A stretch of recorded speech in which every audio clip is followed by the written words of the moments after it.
Good morning, student. Today's chapter is sexual reproduction in flowering plants. Sexual reproduction in flowering plants. So before we start this chapter, we just give you some specific points in previous chapter. It is lifespan, types of reproduction, vegetative propagules, asexual reproduction, and so on. Now, today's topic is sexual reproduction in flowery plants. The basic concept of this chapter: flowers, thalamus, part of thalamus, functions, and functions of different parts. So, flower. The sexual reproduction part of angiosperm is called flower.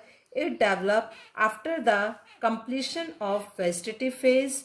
The branch of ornamental horticulture concerned with growing and marketing of ornamental flowers is called floriculture.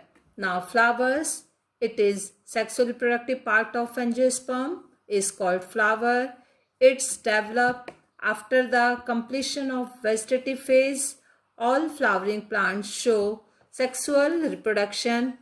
Diversity of structure of the inflorescence, including flowers and floral parts, show range of adaptations to ensure formation of and product of sexual reproduction.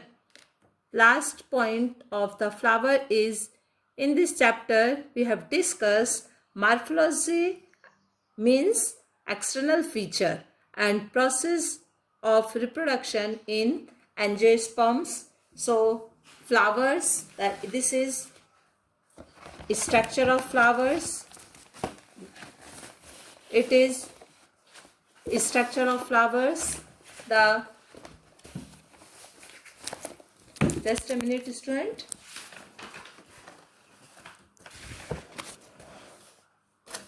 It is structure of flower. You can see this figure where it is this one. It is ovary. The ovules are present inside the ovary. It is thalamus. It is outer wall sepals, unit of calyx. It is second wall of corolla. Unit of corolla is called petals. This one is androecium. Stamens, unit of androecium. This one is stamens. It is called as unit of androecium. And last one, it is a pistil or unit of gynoecium, which is present in inner side of the flower. So this is sections of flower where you can see all floral parts. The calyx is this is the figure. The four floral part is following. First one is thalamus. Thalamus are floral members are attached to central axis called thalamus. Means ये plants का central axis है जिसके पर floral के parts, पूरे floral parts attached होते हैं. First और outermost accessory wall is called calyx. The second accessory wall in the petals is called corolla. Next to the corolla, the male reproductive walls of stamens, and last female reproductive wall of carpus is called gynoecium. The calyx protect the flower in bud condition. When it is green, it is photosynthetic in nature. When it's color, it's attract insects for the pollination. Corolla, it's provide color and scents to attract insects for pollination.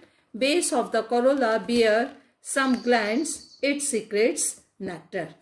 Now, second part is corolla. It's provide color and scents to attract insects for pollination. Base of the corolla has some glands which secretes nectar. ये nectar क्या work करता है? It also attract for pollination. Now third one is androecium. Androecium क्या कर रहा है? Androecium, it is third valve. It production of microspores और pollen grains. ये pollen grains को प्रोडक्ट करता है और प्रोड्यूस करता है, containing male gametes. So ultimately male gametes provide करेगा.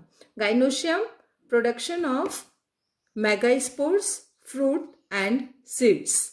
Now their next is male reproductive unit. Male reproductive unit, here we will discuss stamens, microsporangia और pollen grains. Male reproductive unit में 3 terms हैं. First one is stamens, second one is microsporangia, third one is pollen grains. Now stamens. Stamens, male reproductive system. It is basically divided in 2 parts. First one is filamentous, second one is anther. Filamentous is long and cylindrical stalk called filaments. Anthers, there are some specific feature of anthers. It is consist of another anthers lobe. It is separated by connective tissues. The anthers is bilobed and each lobe or sac consists of 2 theca, which is separated by septa. Anther is tetragonal structure, consists of 4 microsporangia, 2 in each of the lobe. Microsporangia developed further and transformed into pollen grains. This is the, you can see, structure of stamens. This one, see this figure. This is anthers, this is filaments. When we see section of anthers, we will see here pollen grains. This one is pollen sac. Pollen sac consists of pollen grains and this is line of dehiscence, जिस जगह से anthers बाहर spread होते हैं. Are you clear, student? So this figure show the 2 parts of typical stamens, the long and cylindrical stalk called filaments and the terminal, generally bilobed structure is called anthers. The proximal end of the filaments is attached to the thalamus. ये किससे attached है? Thalamus से. और petiole of the flower sometimes petals से भी attached होता है. किससे attached होता है? Petals से. The number and length of the stamens are variable flower in different species. इनका नंबर भी species to species different होता है. The number of stamens are specific in species to species. If you were to collect stamens each from 10 flowers, then on the slide we will able to appreciate the large variations of size seen in nature. Means इनका size भी अलग अलग होता है. Means size भी अलग है, numbers भी अलग है. So these are the specific for species to species. A typical angiosperm anther is bilobed, which each lobe having 2 theca. They are dithecous. Dithecous means 2 theca. Often a longitudinal groups run lengthwise, separating the theca. This one, see here, line of dehiscence.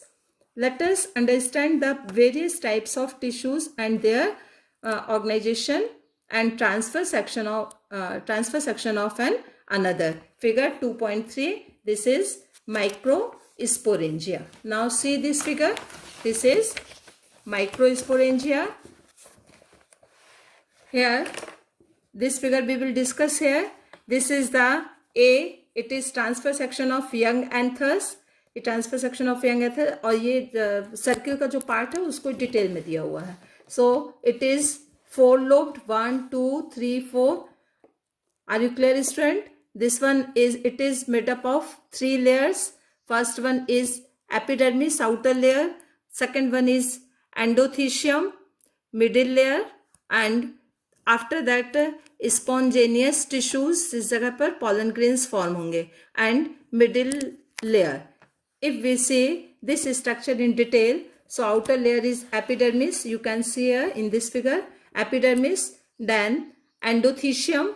Second layer is endothecium. It is one-celled structure. Then middle layer, it is 2 or 3 cell thick structure. Middle layer. Fourth one is microspores mother cell. This is microspores mother cell, and this one is tapetum.